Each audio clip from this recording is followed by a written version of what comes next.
Salut mes gâtés, bienvenue sur cette nouvelle vidéo. C'est une vidéo qui sera, je l'espère, assez courte pour répondre à une question qui m'a été posée concernant les chakras. Donc la question c'était, j'ai un chakra ou plusieurs chakras déficients, cela m'empêche-t-il de développer mes facultés?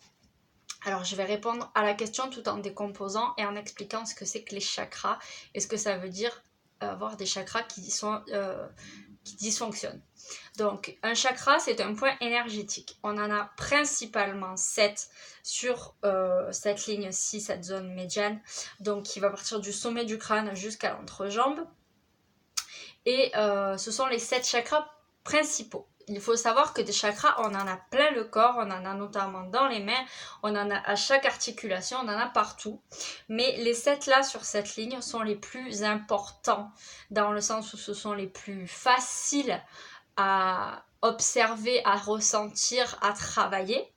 Voilà, c'est pour ça qu'on va dire que je vais dire que ce sont les plus importants. Mais tous les chakras sont importants dans le sens où ils ont tous une utilité, mais ça va être ceux-là qui vont être le plus faciles à repérer, à sentir. Voilà, au niveau sensoriel, ça va être les plus simples quand on commence avec tout ce qui va être énergétique. Les plus simples à voir, à sentir.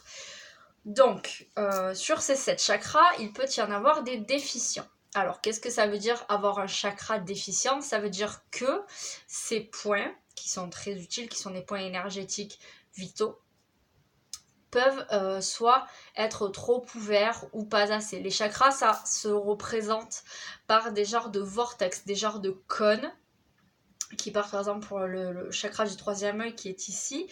Ça va être un genre de cône dont la pointe est, on va dire, située sur la peau. Il faut imaginer, hein, elle est située, on va dire, sur la peau et dont l'extrémité est un petit peu à l'extérieur et beaucoup plus grosse, en fait, comme un genre de cône qui tourne et qui a une couleur. Et il va être déficient, on va dire qu'il va être déficient lorsqu'il ne va pas tourner à une vitesse normale, c'est-à-dire qu'il va tourner peut-être trop vite ou trop lentement, qu'il va être trop ouvert ou trop fermé. Voilà, ça peut être des soucis que l'on peut détecter sur les chakras. Donc c'est à ce moment-là qu'on va pouvoir dire qu'il est déficient. Donc ça peut arriver sur un chakra, ça peut arriver sur tous les chakras, ça peut arriver sur 2-3 chakras. C'est pas grave. Pourquoi ces déficiences? Parce que chaque chakra est relié à un de nos 7 corps énergétiques. Donc vous avez le corps physique, le corps éthérique, le corps astral, etc., etc.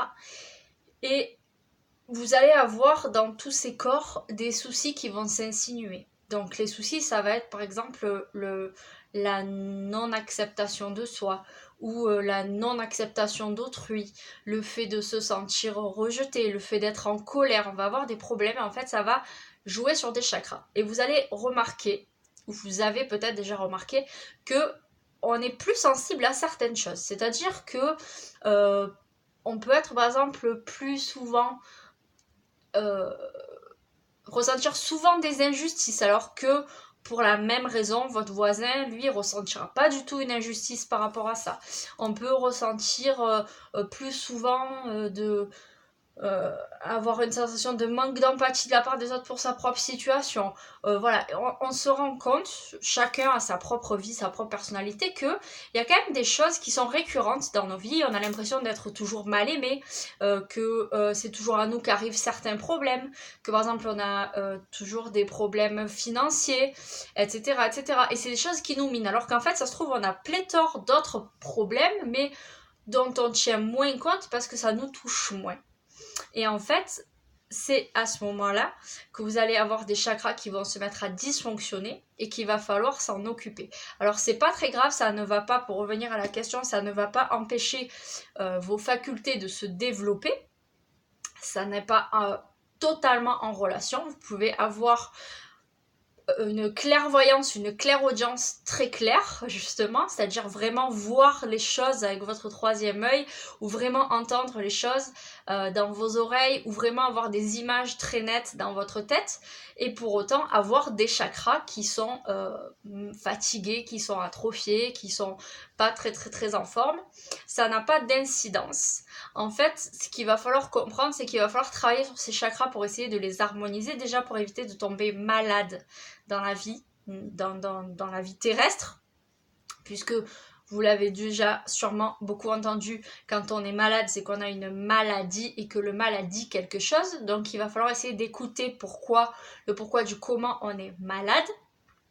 Et il ne faut pas s'imaginer que la maladie, ça va être que pour les cancers, les choses comme ça, où on a vraiment des choses profondes à travailler. Une otite, c'est aussi une maladie qui peut révéler des choses. C'est-à-dire c'est un problème auditif, du conduit auditif. Ça veut dire que peut-être, vous n'avez pas accepté qu'on vous dise certaines choses, ou vous n'acceptez pas en général entendre des choses sur vous, ou vous avez du mal à entendre des choses. C'est des fois des choses dont on ne se rend pas compte, mais le corps, lui, le ressent et l'exprime, donc il va falloir essayer de travailler là-dessus. Moi, ce qui m'arrive souvent, très souvent, c'est que lorsque j'ai des problèmes familiaux, que je me dispute avec ma famille, ou qu'il y a des choses que je n'ose pas dire, ou que je garde en moi, ou que j'ai exprimé, mais de façon peut-être virulente, ou pas de la bonne façon, eh ben, dans les jours qui suivent, pour pas dire dans les heures qui suivent, je perds ma voix. Donc la maladie s'exprime par cette perte de voix, par cet enrouement qui peut durer plusieurs jours. Et je sais maintenant, à force de travailler dessus, que c'est un problème de non-dit, un problème d'expression orale, et j'ai du mal par rapport à ça, à m'exprimer par rapport à certaines choses, à donner mon avis. Donc voilà, mon corps en parle. Et donc j'ai des chakras qui, du coup le chakra de la gorge, qui est pas très en forme, et il faut que je travaille dessus. Et ça va pas forcément vouloir dire de faire des soins énergétiques, bien sûr ça va être utile pour le rééquilibrer, mais si derrière vous changez pas votre façon d'envisager vos soucis, ça revient, c'est récurrent, ça revient, et vous tombez à nouveau dans des soucis qui reviennent, qui sont récurrents, qui sont toujours les mêmes, ou alors vous allez déplacer vos soucis parce que vous allez compenser la perte de quelque chose par autre chose, donc c'est pas forcément la meilleure solution. Donc en fait nos chakras sont une alarme pour nous dire stop, là il y a quelque chose qui va pas, donc avant que ça empire et que vraiment par exemple moi, si je regardais un peu plus souvent l'état de mes chakras, peut-être que j'aurais moins souvent ces problèmes de voix qui part, de voix cassée, de voix éteinte, parce que je me dirais, ah là c'est le premier avertissement, mon chakra va pas bien, ça va pas tarder à se répercuter sur ma santé physique, donc il faut peut-être que je fasse un travail intérieur sur qu'est-ce qui s'est passé, qu'est-ce qui vient de passer, qu'est-ce que je peux faire pour remédier à ça avant de tomber malade. Donc voilà, ça va être le chakra, ça va être la sonnette d'alarme des soucis qui risqueraient de survenir dans notre vie physique. Donc il faut s'en occuper, mais ça va pas empêcher votre évolution, ça va pas empêcher votre ascension. Bien sûr ça va vous bloquer. Quelqu'un qui a des chakras parfaitement équilibrés, une vie parfaitement saine, qui arrive à accepter, à comprendre, à travailler sur soi tout le temps, c'est sûr qu'elle va avoir un taux vibratoire extra, mais ça ne va pas vous empêcher votre ascension. Et puis de toute façon, si vous avez des facultés qui sont plus développées dans certains domaines, ça ne va pas, si vous avez les chakras qui se déséquilibrent après, ça ne va pas réduire vos facultés, il n'y a pas de souci là-dessus. Donc voilà, les chakras en fait c'est assez utile, il faut essayer de les équilibrer, mais si vous ne faites pas un travail psychologique, on va dire, sur votre vie, sur vos soucis, sur ce que vous avez du mal à accepter, eh bien, ils se déséquilibreront tout le temps. Et voilà, je veux dire, moi, je fais pas de soins énergétiques parce que je vois mes problèmes et j'essaie de les résoudre. Et du coup, en fait, quand vous résolvez vos soucis, vos chakras se rééquilibrent doucement, tout seuls. Et voilà, il n'y a pas de... C'est pas une obligation de faire des soins énergétiques et d'essayer d'avoir ses chakras tout le temps au top.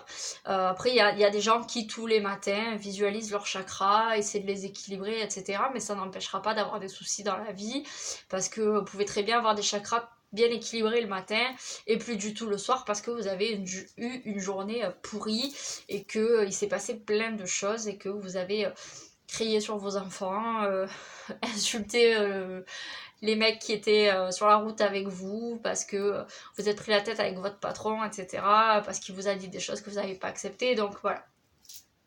Voilà, donc pour répondre à la question, non, le fait d'avoir des chakras ou un chakra déséquilibré, ça ne réduira pas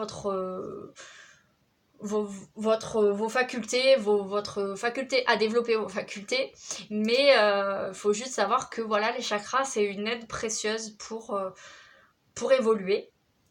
Il faut essayer d'en tenir compte quand c'est possible. C'est un petit peu comme si vous aviez une voiture, que les roues, le volant, la direction et tout ça, c'était vos chakras. Mais si vous roulez avec 2 pneus dégonflés, vous allez avancer, il n'y a pas de souci, vous allez pouvoir avancer, mais vous allez abîmer vos jantes. Vous risquez d'abîmer d'abord vos pneus, puis vous risquez d'abîmer vos jantes, etc. etc.